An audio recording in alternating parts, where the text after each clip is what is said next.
This is an area that we may not have given a lot of thought to before, but which we certainly will do after this evening's discussion.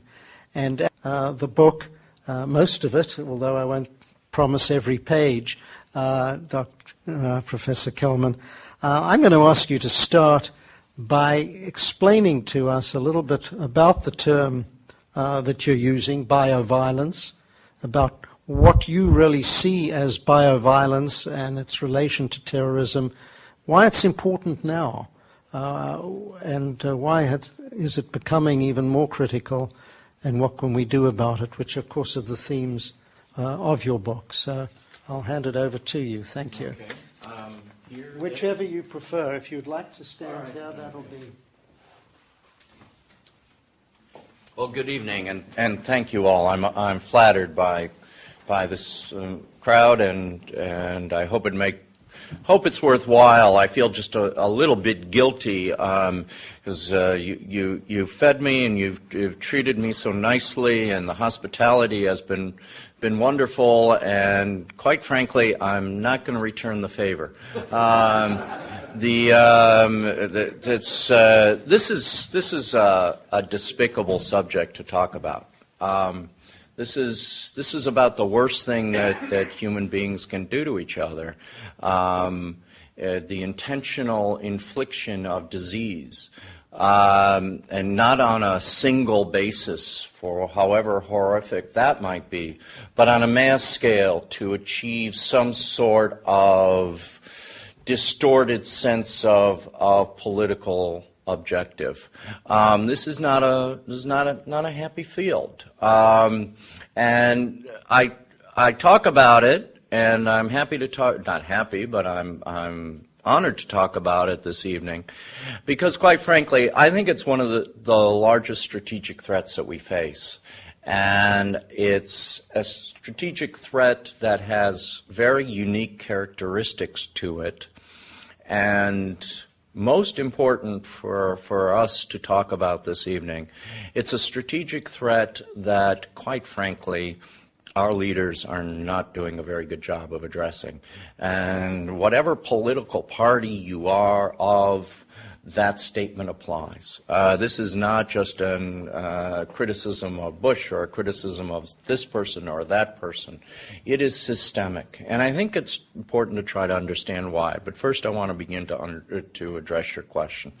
What we're talking about here is through some sort of mechanism, including possibly suicide bombers, inflicting a disease that could kill an individual.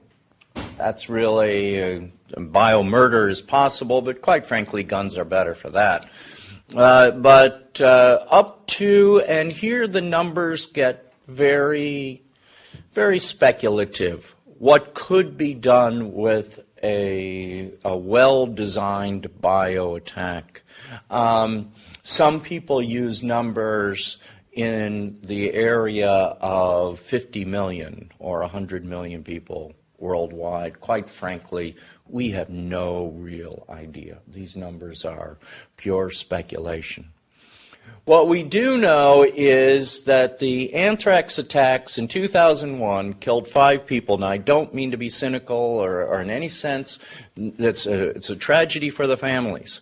But you all live in a big city. I live in a big city. What was the death toll this weekend on the highways? I mean, the number of 5 people died is at one level the sort of thing that shouldn't make news, but we know it did make news. It caused an amazing degree of panic in the nation's capital.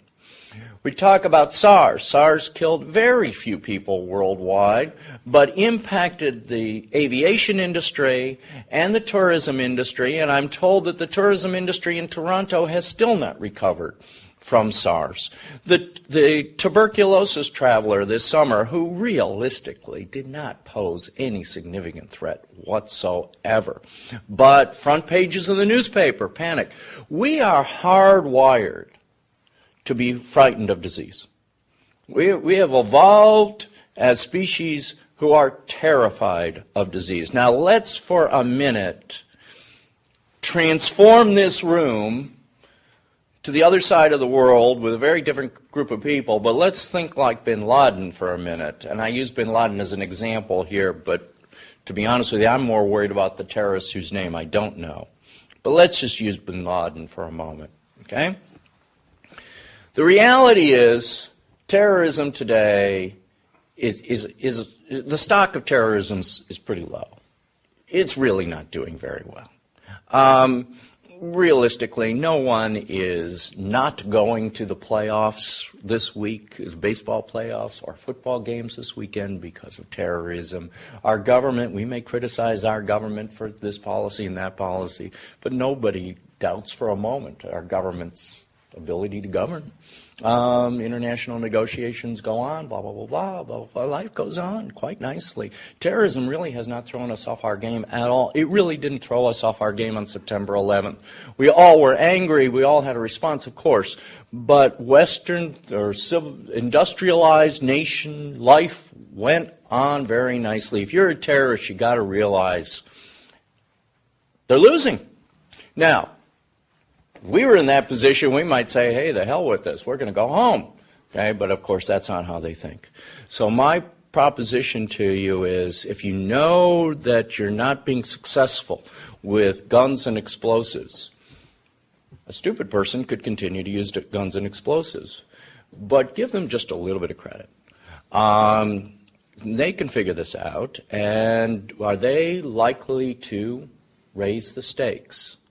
And if they are likely to raise the stakes, what would they do? A lot of people talk about nuclear terrorism, and if bin Laden were to buy a nuclear weapon, that would be absolutely horrifying. No question about it. But he can't make one. It's simply beyond his technical capabilities or beyond the capabilities of any terrorist group. Quite frankly, I don't worry about nuclear terrorism nearly so much. But he can use disease. He can get an agent, and he can figure out how to spread it.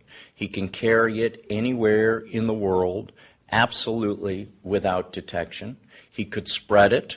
And the interesting thing about it is, if he spread it, we wouldn't know. We'd only find out a couple days later, maybe a week later, maybe 2 weeks later, when people start reporting to emergency rooms, when the symptoms they have don't quite correspond with what we normally think of as a normal disease pattern. And we begin to get a handle on, hey, we've been attacked. Okay, now let's think about this from bin Laden's perspective. Let's say we want to attack the United States. Okay? So we'll attack, let's start in Miami. Okay? And the result is 3, 5, 7 days later, we got a whole slew of cases. There's been some outbreak of some kind. Massive resources start pouring into this region of the country, the southeast, to deal with it. We're a remarkably rich and powerful country. We can probably contain the outbreak. Okay? But the outbreak happened last week. I mean, we're responding now because now we know it happened. Where's our terrorist? Well, he's in Seattle. Okay? And he's waited for the effects to take place. Okay? And once resources start pouring into the country, into the southeast, this region, he's in the northwest perpetrating the same kind of attack, but now with a delay. Okay? Now all those national resources that have been flooding into the southeast to this part have to go 3,500 miles across the country to the northwest. Okay? And where's our terrorist? Because again, you got to factor in the delay factor. He's in Boston, okay? Same story again, okay? Now resources have to go all the way across the country from Seattle to Boston, right? Meanwhile, he's in Dallas, okay, perpetrating yet another attack, okay? Now, not to be too snide for a moment, but when we talk about massive response resources moving across the United States, even with all our money and all our planning, and there's Katrina out there to say, maybe we don't do this well even when we got plenty of advance notice, okay? And the way I tell the story is his fifth attack is really the coup de grace. That's the one in Chicago. I say that for pretty obvious reasons. I'm from Chicago, okay? But that's the fifth attack. the really horrible attack. But the reality is, we won't know it's the last attack. He might know it's the last attack, but we won't know. Now, let me see if I can compound that, because I don't even think that's the way it's going to happen. I think the way it's going to happen is not in the United States at all. It's going to happen in Istanbul or Calcutta or Cairo or Rio de Janeiro. Can we name cities that are teemingly overcrowded, have disastrously poor public health systems, that are international transportation hubs, and which are in countries that are allied with the United States? Yeah, we can. There's a couple dozen cities that fit that characteristic, okay? So when Condi Rice goes and visits, whatever, Delhi, as an example, and shakes hands with their leaders, the next day there's a bioterror attack. How many attacks would it take before our allies start cleaving off? Okay? Before they get the message. You ally yourself with the United States, your people get sick. Okay? First of all, if it's a contagious agent, anywhere in the world, any international transport hub in the world, it'll be at JFK in 48 hours. Okay? Anywhere in the world. So why bother attacking JFK? The bug will get there by itself. No need for a passport. Thank you very much. Okay? Go ahead. I got started, you see. Yeah, I wanted to backtrack a little bit. Yeah. Because there were two words that came out early in your book, probably in the introduction, of capability and intention. Right. And I'd like you to backtrack for a moment on the capability first, and then we'll look at intention. But, how easy is it to do what you said? How easy is it to take, I don't know what you're talking about, a smallpox, a whatever, and turn it into a weapon as opposed to just sort of something in a test tube? Well, actually, your parenthetical is an interesting point. There's the term biological weapon is itself wrong, because it should be weapons. There's so many different agents that could be used, and they have different levels of difficulty with all sorts of different effects, and they make it really hard to say, well, how easy or how hard is it to do, because there's so many variations. But let me say this, it's hard. As a general proposition, it's hard. That's the really good news. This is not, and I know there's folks in the media, and especially the people who write movies and fiction novels, may go, oh yeah, we'll just pick something up and we'll spread it around and everybody's going to die. The good news is, no. It's a lot easier than a nuke, but if you want to kill 100 people, you're not going to use bio. If you want to kill 100 people, you're going to use dynamite. You're going to use something that's a lot easier to handle. Okay? But here's the point. However hard it is today, tomorrow it's just a little bit easier. And the day after that, it's just a little bit easier.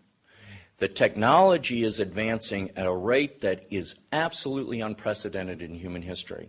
And over time, and I'm not talking decades, I'm talking years, so 5 years, 7 years, it's getting much, much easier to do. To do what? Well, here what, okay. No. I know, it's absolutely fair. What I'm really worried about is a virus that is contagious without the person who's carrying it having symptoms. The best example is flu. I mean, we all walk around with flu when it's that season, or we know it's extremely contagious. For almost all of us, it is distressing, but ultimately not really a terribly big deal. But the 1918 Spanish flu killed 40 to 50 million people in a world with one third the world's population of today, and essentially no international transport systems. Flu is 8 RNA strands. Not important for our discussion. What's important for our discussion is, if there's anybody in this room who knows more science than I do, and I dare to say probably that's all of you, you know that flu has been studied and studied and studied. It's all over the internet. The genetic code for the 1918 Spanish flu virus is on the internet. Okay? Fashioning those RNA strands is, from the kind of people who handle this on a daily basis, absolutely trivial. Absolutely trivial. Can scientists come up with a bug that is as lethal as the Spanish flu virus and as contagious as the Spanish flu virus? Can they take avian flu, which right now is far, far more lethal than the Spanish flu was, far more lethal, but fortunately not very contagious? Can they make it more contagious? Well, the answer is yes. And if it can be done, can a terrorist do it? So when you ask, what am I afraid of? What I'm afraid of is flu. I'm afraid of measles. Remember measles? Some of the people, you know, before there was a widespread vaccine, but now we're all vaccinated, right? But can a measles strain be developed that is non-responsive to the vaccine? Apparently, yes. Okay? That's what I'm concerned about. So that gets me to my second question, which was intention. And maybe you want to leave that till later and have something to say in between, but it's sort of... No, that's what I was working at a moment ago, and I think it's important if you understand what their motivations are. The motivation of terrorists is to generate terror. It's not necessarily to kill, it's to generate terror. Okay? Now, what I was getting at a few moments ago is, I'll put this question to all of you. If there is a very contagious, somewhat lethal disease that people are intentionally perpetrating, okay, how many attacks would it take for those vacation plans that involve you taking an airplane? What point do you say, maybe let's drive to the coast, right? At what point do you say, go to the movies? No, why don't we rent tonight? At what point do you say to events like this, how far are you from the person sitting next to you? Are they carrying a contagious disease? You say no. How do you know? I imagine you all heading for the doors. Okay. And here's the point. How many attacks in how many cities would it take before we start hiding our children? That's terror. So when we talk about motivation, when you understand what they want, and you understand that this is doable, it's hard, but it's doable, you understand that this uniquely fits their needs. Can I just make this point? Every other kind of attack, planes flying into buildings, explosions on subways, even a nuclear bomb, it happens at a distinct time and a distinct place. Right then, right there. You know it. That's where the attack is. If you're there, it's horrible. If you're not there, you're angry, etc. But you aren't physically affected. All of us who weren't in New York on September 11th, 2001, we are still angry, but we're not physically affected. Okay? There's only one way to cause terror among people who are not at the scene of the attack. Bio is the only attack mechanism that that spreads on its own without regard to space or time. So an attack today at a place is not simply an attack today at that place. It is an attack literally that can circle the world and can keep going for a sustained period of time. Okay? Again, when we put these factors together, we have capability and we have motivation. And any law enforcer in the world is going to tell you that's a dangerous situation. So the question then becomes, well, we've sort of dealt with the assessment of the threat, and you think it's real and it's possible. What do you do about it? What is the prevention side? Yeah, and there's no magic answer to that one, and there's no one thing we can do. But let's talk about a few things without boring you too intensely. One is there are capabilities that we've been talking about, getting access to the bugs, getting access to laboratories, etc. We can deny people who don't have a right to get to those places. They're not legally authorized to get to those places. We can deny them access to them. Okay? Now, we know how to do this. For instance, in the United States, if there's a laboratory that has remarkably dangerous agents, go walking in there tomorrow without any kind of authorization to be there. Well, you're not going to get very far. Okay? Try the same thing in England. You're not going to get there. You won't even get into the museum of the CDC. Okay. No, you can make it that far. Special dispensation, huh? I did a workshop. And if you're not American, then you may not. Yeah, if you're not American, you can't make it. I've taken visitors there and been stopped at the door. I did a workshop in Kampala, Uganda in 2005, fall of 2005. And the evening before the workshop, I went out to dinner with the president of an American Fortune 500 pharmaceutical firm. I'd rather not mention the name. President of the Ugandan branch of this pharmaceutical firm. She had a major presence in Uganda, including a major laboratory in Kampala. And at one point in the dinner, he leaned across the beer and he said, "Let me tell you, you can walk into my laboratory and walk out with anything you want." And my first thought was, I'm talking to the national president of a Fortune 500 pharmaceutical firm. What about all the companies that I've never heard of? What about all those biotechs that are springing up all over the place doing research on this stuff? Companies that I don't know, whose names don't ring a bell. Okay? So the first thing, you ask what we can do. First thing we're going to do is make sure that laboratories are secure. Okay? Second thing, and this goes to the same point. I'll ask you rhetorically. Where are all the major nuclear laboratories in the world? You don't know, I don't know, but I'll tell you there's plenty of people in Vienna, the International Atomic Energy Agency, they know. Okay? Chemical plants. Where are the major chemical plants that hold chemical weapons precursors? Again, we don't know, but there's an organization in The Hague, and they really do know. Okay? Where are all the major laboratories that hold especially lethal agents that could be used to commit bioviolence? This one I really have studied, and I really feel confident in telling you the answer. Not a clue. Not a clue. Okay? We don't know where are the laboratories, we don't know where are the pathogens, we don't know where are the capabilities, we don't know where pathogens are moving to from one facility to another. We have no idea. So the second thing is we need to know what's going on. Okay? Not because legitimate bioscientists are suspect, but because we don't know where legitimate science is going on, what prayer do we have of finding out where illegitimate things are? Third, first line of defense, cops, police.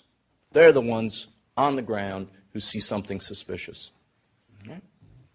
Now, most parts of the world, cop walks in, let's assume the best, walks into a facility, and there's pipes and beakers and et cetera, et cetera, et cetera, and indeed, he's walked into a place where biological weapons are being produced. Okay? What does he do? Short answer is, he turns around and walks out and does nothing. Why? Because it's perfectly legal. It's perfectly legal to have the pathogens. It's perfectly legal to process the pathogens. It's perfectly legal to refine them. It's perfectly legal to load them into a dissemination device. The only thing that's illegal is actually releasing them and killing people. That's called homicide. But if you're thinking about how do you prevent this, we have to authorize the police for taking action before the attack. Most places of the world, they're completely unauthorized to do that. Last, and I truly mean it last, is we have to talk about response capabilities. In the United States, that's what gets all the attention, is response capabilities. Response capabilities are important, but they're the last part of this, not the first part. One last comment, and then I know you got another question for me. Okay? Everything we're talking about everything we're talking about should be preceded by an adjective. And the adjective is global. If we're thinking about any of these policies, I don't care what it is, if you're thinking about, oh, we're going to do this in the United States, for the most part, we do them in the United States. We'll secure laboratories in the United States. We know where pathogens are moving in the United States. If you're thinking about this as a matter of domestic policy, like we can protect ourselves, blatantly nonsense. Sorry to be so absolute about it. It's just not true. So the main thing that we have to do, and we can go on in lots of detail about this policy, but unless we're doing it on a global basis, we're kidding ourselves. So that is ultimately, when you say, what do we have to do? We have to take a global approach to these strategies. Well, you're sort of covering, I think, a lot of the chapters, the parts of your book. Well, I'm familiar with it. In shorthand. Right, exactly. I was going to go back to Al-Qaeda and see whether there is any indication of any advancement. We know that they've made statements about the intention to use chemical and biological weapons. Has anything come of that lately? Is this Not to my knowledge, which doesn't mean that they're not. It just means that if they are, they're keeping quiet. There's no doubt that at some level Al-Qaeda is on the run right now. And again, this stuff is hard to do. Are they planning something? I truly don't know. What I can tell you is, and you've already alluded to this, they understand the theory. They understand what this stuff can do. They understand how this serves their interests. They declared that they want to do it, and they have tried in the past. They have? Yeah, they have. They built laboratories in Kabul. They built laboratories throughout various places in the Middle East. They were primarily going for chemical agents, which to my way of thinking is not nearly so dangerous, but is a lot easier to do. But they were also pursuing biological agents. We have films of them testing chemical agents on animals, absolutely horrifying kinds of films. But this is pre-2001. Now, there are undoubtedly people in the intelligence community who could answer this question better than I can. To be honest with you, I don't know. But perhaps because they've been scattered out of Afghanistan, if we don't allow them to regroup into a critical mass, you can prevent that kind of research. Yes, that's true. That's true. But I want to be perfectly honest. I use bin Laden because it's a name we all associate with. But we should think a little bit about Ted Kaczynski. Remember Ted Kaczynski, the Unabomber? He sent those mail bombs out there. He lived in a cabin all by himself in the woods. Could a bioscientist in the woods, if Ted Kaczynski, he was a mathematician, okay, but if he was a bioscientist, could he have generated biological weapons? Probably. Now, the point that I'm getting at is, yes, we should be doing everything we can to disturb Al-Qaeda, to throw them off, to make it such that you're right, they don't have the time or equipment, etc., to carry this out. All of that is absolutely true. But there's a universe of folks out there whose names we don't know, who are motivated perhaps by a different set of idiosyncratic thought patterns that could undertake this. So to think that, oh, if we can just get bin Laden, problem solved, I don't think so. Before we open it up, tell us something more about Interpol. I was quite fascinated to learn that there is an around-the-clock command and control center that operates in English, French, Spanish, and Arabic in countries around the world, what, 180 or something? That 180 countries subscribe to Interpol and have a control around-the-clock command and control center in these 4 languages, and that they have an information sharing, whatever.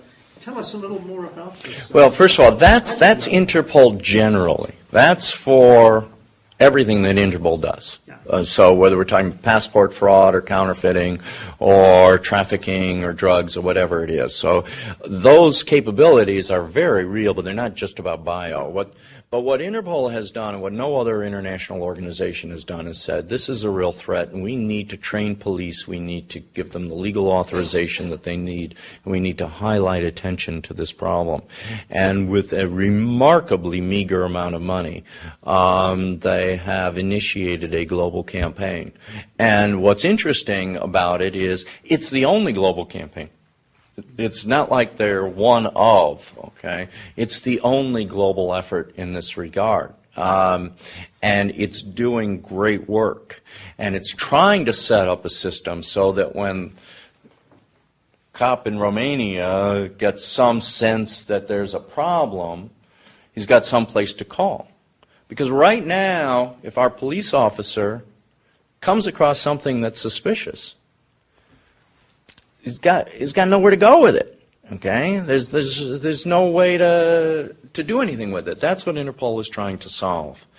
The U.S. government has been lukewarmly supportive of Interpol in this regard, but it's a really admirable drop in the bucket, but it's a drop in the bucket. Okay. It's interesting you tell us that, because I happened to have been in a conference in Germany right after 9/11, I think it was in October or November, and what the Europeans and the Germans in that case told us was one of the biggest consequences was that the countries of Europe had finally realized that they had no coordinated effort against terrorism. Right. And although they had a European Union at the time, and that they were now meeting for the first time ever to discuss terrorism across borders and how they can coordinate, and that was sort of reaching across the Atlantic. But again, as you say, there's been rather lukewarm cooperation. We're rather jealous of our own intelligence, it seems.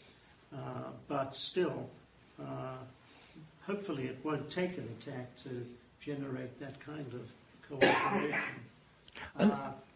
Let's open it up now. Maybe you can come and join us if you're tired of standing, or Sure, that'd be stay great. there. Should I take this, or will, you'll take that? with the microphone.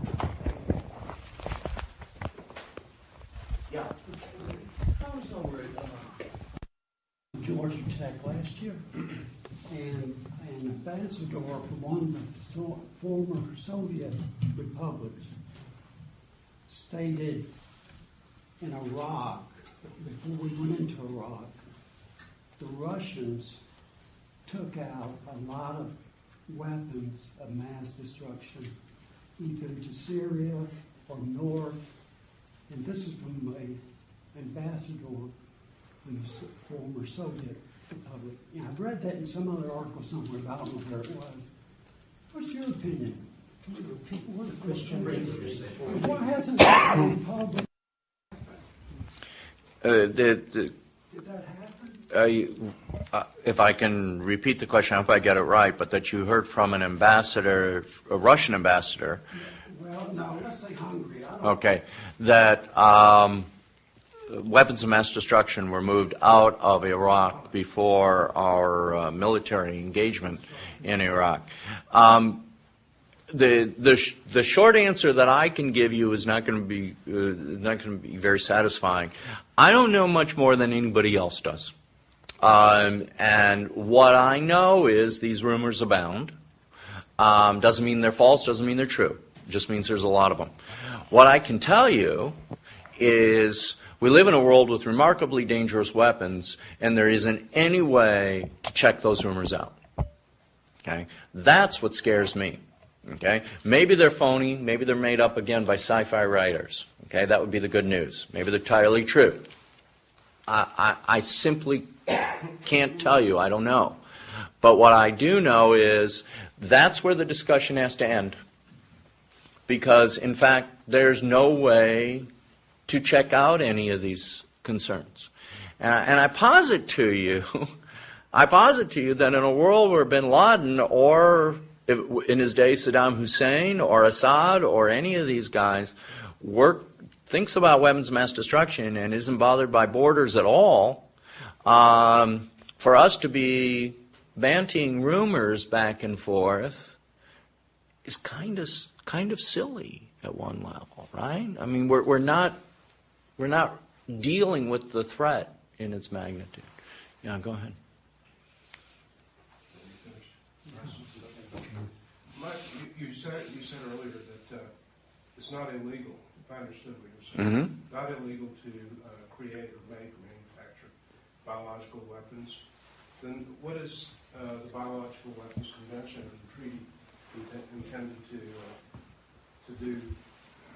Yeah, there's a provision in the Biological Weapons Convention that requires every state to enact laws to prohibit individuals from engaging in such activity, and very, very few nations have done that. Very few. A couple of years ago in Canada, okay, we're not talking about some third world country, right? Canada, somebody was picked up driving on the highway with a canister of ricin. For those of you who don't know, ricin is one of the most lethal toxins known to humankind. This was a relatively large canister, capable of killing many, many people, literally on the passenger seat of the car he was driving. Okay? We're talking Canada now. They couldn't arrest the guy because there was no prohibition on driving down the highway with a canister of ricin in the passenger seat. They ended up arresting him because he had a broken taillight. It was, car violation, because they realized they got to get this guy off the. They got to, they got a problem they got to solve. Thank goodness they understood it. Now they've since changed their laws. But my point is, if I told you this, how would they know it's ricin? They saw a canister and they tested it. Okay, they had a suspicion that this was something toxic and they tested it. Okay, but even once they found out it was ricin, they couldn't do anything about that. Yes. Just a brief question for clarification. Some of us are not in the medical community, myself being one. Can you give us a perspective on that particular canister? If it were open or released, say in downtown Atlanta, what would be the impact and how disastrous would that be? To give us some perspective. The question, and I'm going to repeat the questions a little bit for the recording, but the question was, from a non-medical point of view, how toxic, how dangerous would it be if that canister of ricin were opened or spilled or whatever? If we're talking about a very crowded place, like an entertainment venue, okay, we'd certainly be talking about thousands. Right. I don't think it would be enough to take out like a football stadium, certainly not an open air one, but but certainly a very confined space. Yeah. Interesting. Yes, sir. And then, I think you're ahead of me. Go ahead. okay. Ken Alibek, who was the head of the former Russian Biopreparat Right. organization, their biological weapons program, has talked about their amazing abilities to create all types of new superbugs. I'm wondering if you could talk about that and how they try to marry the contagiousness of, say, smallpox with the lethality of Ebola to create new bugs. And that's exactly it. And, Yeah. The question was the former head in Russia of these things talking about their ability to create new bugs and new pathogens. I think it's important to say that a lot of people question what Alibek has said. A lot of people who know more about what happened in the former Soviet Union than I do. It's important to say that because so many people have called it into question. And in truth, I don't know. The rumor, not the rumor, but the allegation is, as you say, a marrying of smallpox, which we know is both very contagious and very lethal. Smallpox is about the worst agent that we can imagine for these purposes, with other kinds of bugs, to Ebola being one. You're quite right. I talk about this at some length in the book. and I try to say in the book, it might be true. We truthfully don't know. There's, I have to do this from memory now, but I think there's over 60 bioweapons facilities. Yeah, I want to make sure my numbers, I have to look it up, in the former Soviet Union. We've gotten access to 4. Okay, so it's really, it again goes back to your question about what was happening with Saddam Hussein's weapons before we went into Iraq. I can tell you honestly that I've heard about every rumor imaginable, and they very well might not be rumors, they very well might be true. But what we know is we have no way of finding out. That we can be certain of. Do you think any effort is made by the authorities, quote, the government authorities, to find out whether... Oh, yeah. Oh, absolutely. Absolutely. And in fact, we have a very vigorous program that is attempting to deal with the stockpiles of the former Soviet Union. Extremely vigorous, and it's quite effective, by the way, in the nuclear domain and in the chemical domain. So I don't mean to be cynical about those programs. The reality is in bio, we're getting a lot of resistance from the Russian government. And what bothers me is, again, we're trying to do something along with the Europeans. The Russians are resisting for whatever their motivation.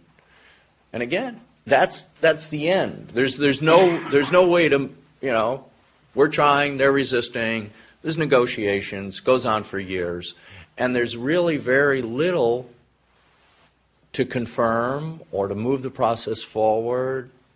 Okay. Yeah.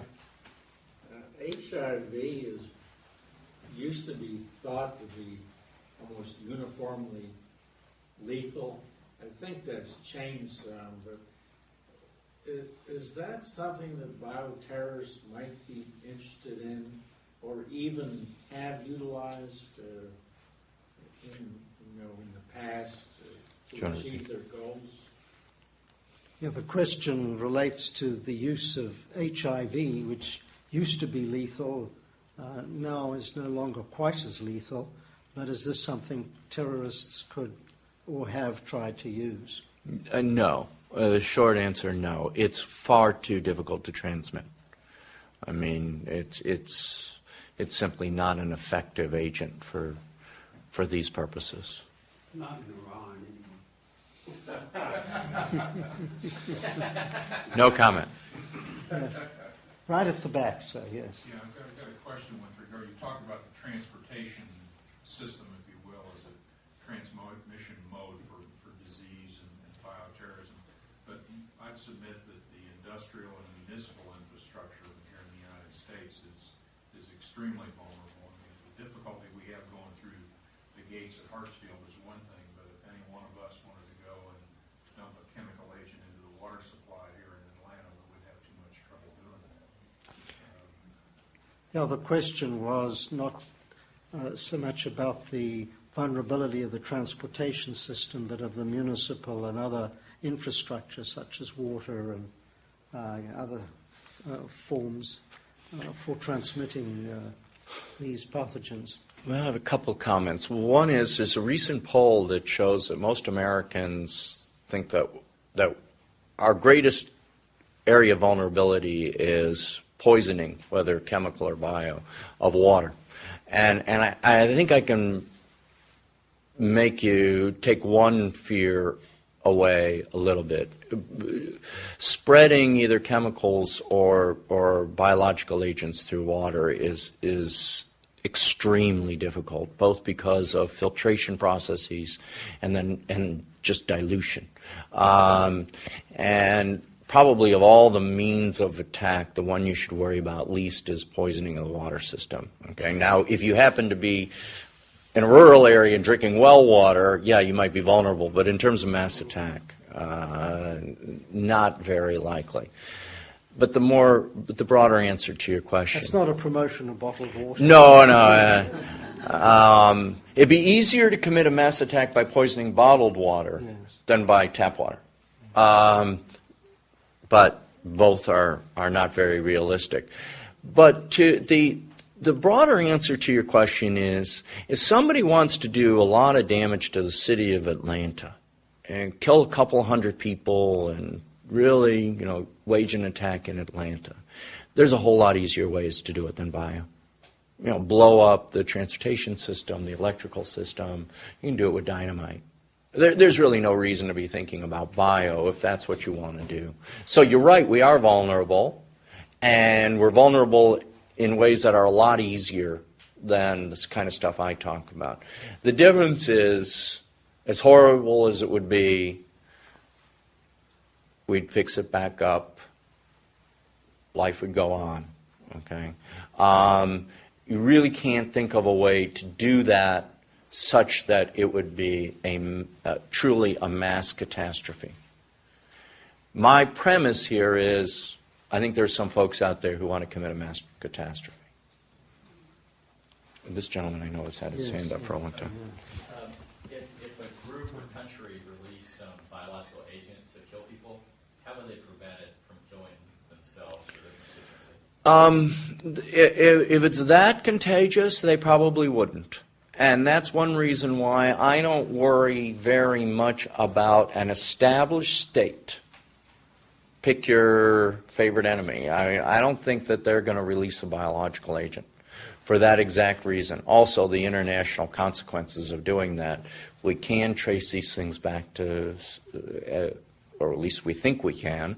The allegation is we can. And the consequences would be overwhelming. I don't think they're going to do it. I think it's unlikely, let's put it that way. It doesn't really scare me. Terrorists, on the other hand, have a whole different mindset. And Al-Qaeda has written on this extensively. And they've made it very clear in their writing. They don't care. That is, if it blows back to them, certainly to Muslims, but even more specifically to them, that to them is a price worth paying. Now, maybe that's all a lie to get us to be scared of it, but if it is, it's a very well concocted lie. And of course, they're not worried about the ramifications of it because deterrence means nothing. Attacking them, we don't know where they are now. So you bring up a good point. Military capabilities here, I don't really think it's very serious. Some military is building up a capability for all the reasons that you say. That doesn't scare me very much. Can we move for a moment onto the, if you like, prevention issues, the public health issues, the planning that may need to be done to alleviate or help to alleviate some of the consequences of what you're talking about. There have been some articles saying that if too much of our resources go into this kind of thing, we're going to be taking away from research, whether it's on AIDS or on malaria or on many other diseases that kill millions in the world every year, and if not every day, and that we need to be careful how we allocate our resources. I think this is extremely important, and we shouldn't lose sight of this. To put the point graphically, if I can expound for just a moment, to put the point graphically, in October 2007, 1 million children under the age of 5 are going to die, almost all from preventable causes. In November 2007, nearly 1 million children under the age of 5 are going to die, mostly from preventable causes. In December, you get the point I'm getting at. Month after month, we're losing roughly 1 million children worldwide under the age of 5, almost all from preventable causes. So for me to come to a group like this and say, everything should be done to prevent bioviolence, at one level, the point you bring up is absolutely fundamental. with this kind of a death toll going on month after month after month, we have to put things into perspective. And what I talk about in the book is we have to stop thinking about strategies as alternatives, as like we're going to build a public health system that's going to deal with natural disease, or we're going to deal with public health response capabilities that's going to deal with violent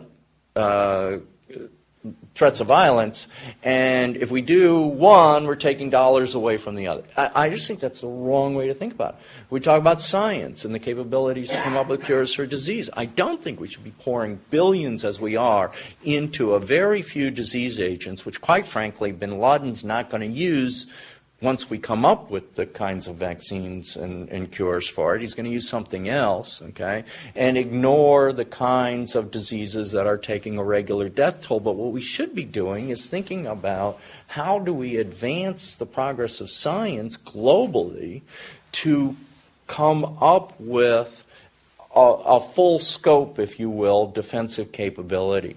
What we need to do is to think about disease as a security threat. Intentionally inflicted disease has some unique characteristics, i.e. it's intentionally inflicted, okay?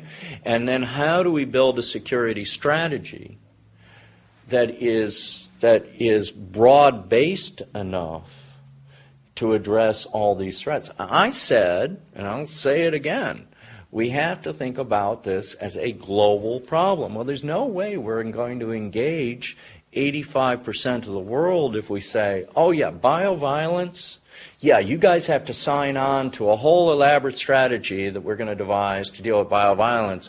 Oh, natural disease, no, sorry, that's not our concern. That's not why we're here. That's a dead-on-arrival political strategy. It's also immoral. So the answer to your question, unfortunately, is complicated, but it really is important to say this has to be part of a larger strategic agenda that says we're going to do what we can to fight disease.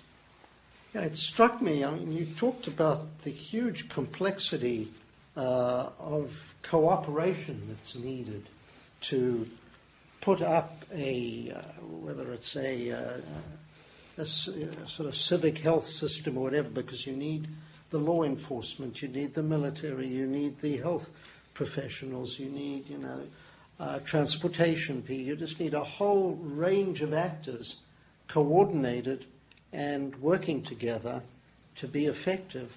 And it seemed to me, and perhaps this is where we could see some coming together with both those issues, that you need the very same things if you had a natural disaster, a Katrina, or if you had a nuclear disaster. You may have to do different things, but you still need those same actors to be talking together.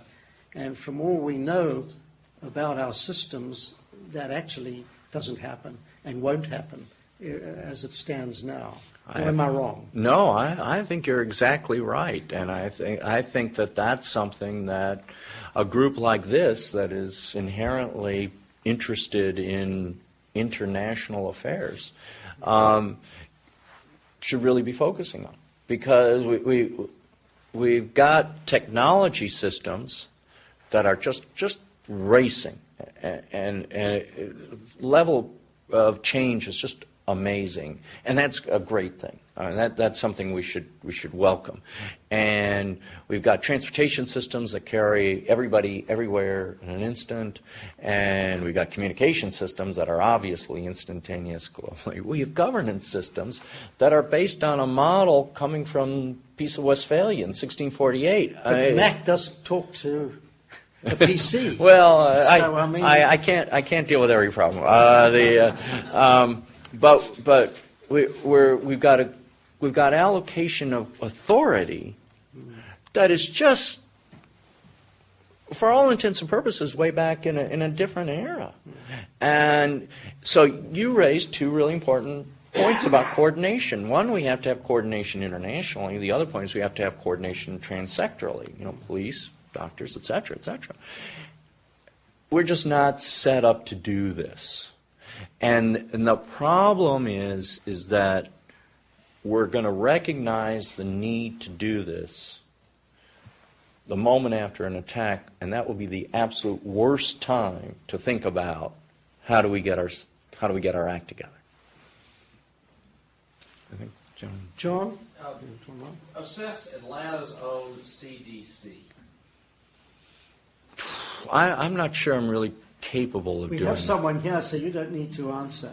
It struck me, what sort of Good question is, it struck me that the CDC just vastly overreacted to this tuberculosis scare, and I just thought, what if something really serious happened? I mean, are they the point of, are they the nexus of information that goes around?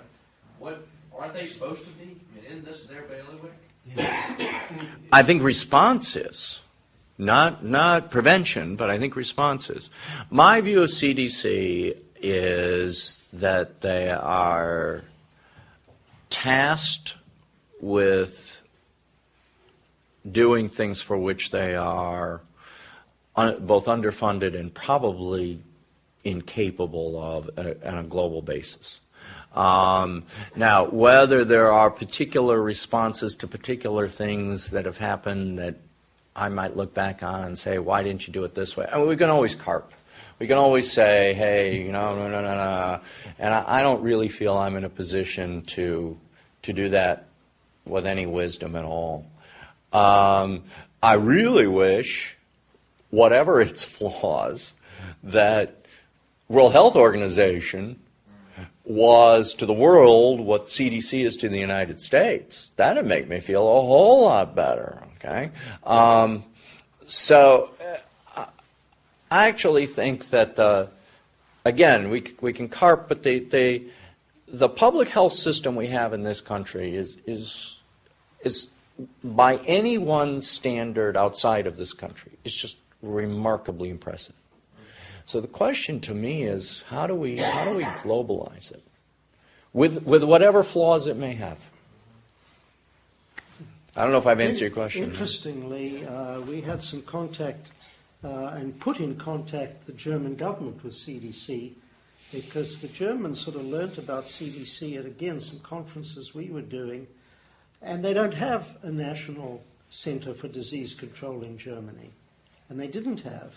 And they wanted to suddenly realize that perhaps they needed one to coordinate health services across just Germany, let alone Europe, let alone, wider geographic areas. So there's a long way to go. I was just at a meeting in Brussels, and somebody made a reference to the European Union has just I didn't know just set up, but I found out, just set up, like within the last year or two, and effectively an EU CDC. And so I started talking about... This is 3 or 4 years ago. Yeah, right. But but I started talking about, well, then it's going to do this, and then it's going to do this, and then it's going to do this, and I was informed, well, it's really a lot to ask 13 people to do. That was exactly my reaction. Yeah. Well, let's have a last question.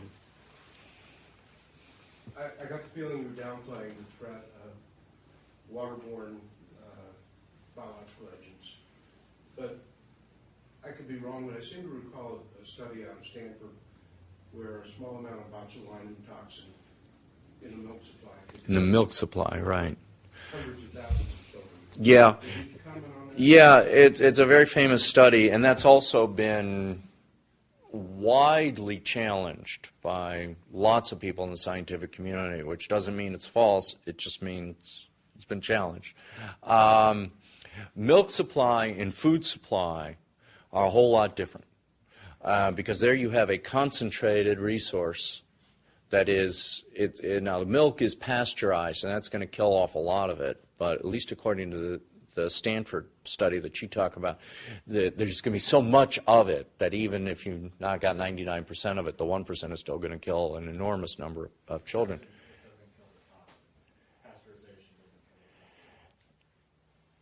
We should talk about this later, because the truth is there's a lot of ping pong in this argument. I mean, there's a lot of people going back and forth on what is capable in this way. But if we're talking about attacking the aspects of the food supply, that's a whole lot more effective.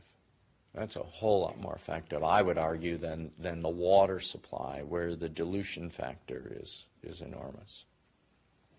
Interesting. Well, I think we've been sufficiently frightened. Depressed? But I hope not depressed. I hope motivated to take some action and to speak up in whatever forum or fora we might have a voice, because clearly action is called for and rational thinking is called for, and not neglect. And so I think we're in your debt for bringing this to our attention. Thank you. And we want to thank you very much, Professor Kellman, for being with us tonight. Thank you very much.